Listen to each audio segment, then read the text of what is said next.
upon further reflection on the difference between shame and guilt, and this is kind of a continuation on the video that I made about ego and like the psychological definition of ego, which is coping mechanisms, and how ego mediates between superconscious, or could be seen as like a higher self, higher mind, and id, or could be seen as inner child wounded parts, instincts, survival instincts, and the ego is like the mediator between the two. Okay, and how I've seen this like intellectually understood how this plays out in shame, because if we feel like, or shame feeds into it, because if we feel like ashamed of our instincts, of our wounded parts, of our like inner child's wounded parts, or just any part of us that's wounded, then our ego will end up creating coping mechanisms based off of the shame that we feel. It will essentially repress the issue and create coping mechanisms. And so for a while, I've been trying to work with shame, and I've been getting all these messages. And the crazy thing about like getting intuitive messages is that they can be intellectually understood, but it takes so much longer to actually work with them and apply them. And so I've had this realization that I've been confronting shame the wrong way. Or confronting is the wrong word. I've been dealing with it the wrong way, okay? So I have been, when I see shame, or like when I experience shame, what I do is I like pull it up to the surface, I focus on it, I confront it with almost like a fighting energy. And this in itself is just adding more shame to the shame, because you're like trying to fight it and dismantle it. And I've been doing this thing in the last few days, which has been really helpful. And I was thinking about it. It's more of dissolving shame. So when the shame comes up, instead of confronting it and focusing on it, I've been like dissolving it by going, this is not realistic. This is not an inherent part of who you are. There's a reason that you feel this way. So this goes back to the difference between shame and guilt. So shame is the belief that the behavior, thought, feeling is an inherent part of who you are and it cannot be changed. Thus, we suppress and create coping mechanisms. Guilt, and this is like psychological too, you can look it up. Guilt is when we believe that the behavior, thought, action, whatever, is not an inherent part of who we are. Thus, we will work to change it. And so, as I've been pulling up the shame now and like meeting it way more gently, in a way where I'm like, this is not an inherent part of who you are. There's a reason you do it, or did it, or feel it, or whatever. And, you know, work through it in that way and like dissolve it, I guess. It has also turned, it's like slowly starting to turn me from shame first to guilt.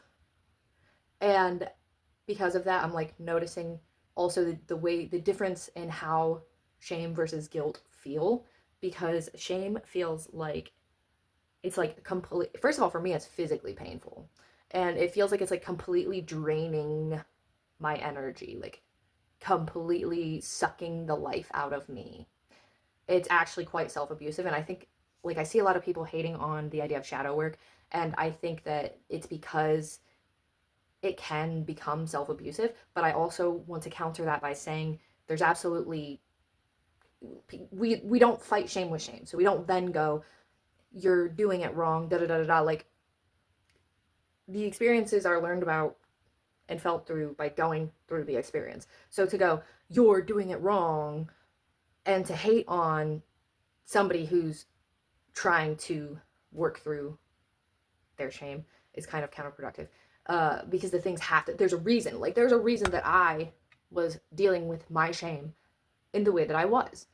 And the only way that I could know was to go through the experiences. There's no intellectual understanding. There's no reading of a book. There's no channeled message that was going to get me to understand what I was doing. The only way that I was going to understand what I was doing was by going through it and working through it bit by bit and truly self-reflecting and understanding. So anyway, I've realized now, and I've noticed the difference. So the shame, when the shame comes up, and to give an example, like say jealousy, like say I feel jealousy, and because jealousy is actually something that I have worked on a bit here and there in the last like probably 6 months, a few times. And I started off in kind of the right way, but I was like still pulling up the shame, forcing myself to feel it, and trying to like fight it, like confronting it rather than dissolving it. So with jealousy, like the understanding that for me, like I inspect and I understand, okay, why do I feel jealous? I feel jealous because my inner child feels like is feeling a remembering of some sort of need or some sort of recognition that was not met. And this situation, even though it's not related, my inner child is associating it with that.